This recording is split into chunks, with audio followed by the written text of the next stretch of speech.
Trudeau's known as being a very stubborn man, and as of now, we are not getting any indications at all he's gonna step down.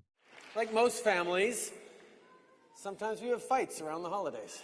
If he sticks it out, then the way to get rid of him would be a vote of no confidence in the House of Commons, the Parliament. His gamble, I think, is that the one party that's keeping him in power right now, the polls show that they're also going to be stomped in the election. So it might just be that he limps through the next few months because the people keeping him in power don't want to bring him down. In Canada, party leaders are elected by special conventions of party members, and they only take place every few years. And that is the big difference between Canada and Britain and Australia, where we have seen prime ministers literally ditched overnight. Not going to happen here. It's hard to kind of overestimate the shock this caused. Yesterday was a gong show at the bottom of a dumpster fire, wrapped up in a cluster. Chrystia Freeland was his closest ally in cabinet. They were joined at the hip for 10 years. When Trudeau had a really tough job he needed to get done, he would give it to Freeland. We are a country that is good at finding compromises. So she led the negotiations on the trade negotiations with the first Trump administration. Is there such a thing as precedented times?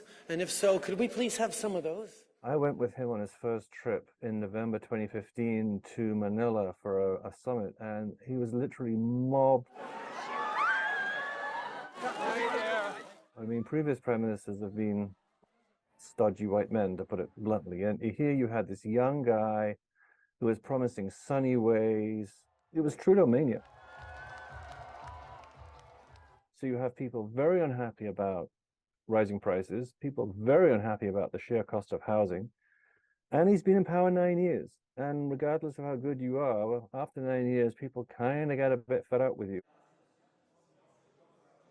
The opinion polls have been dreadful for the last 18 months.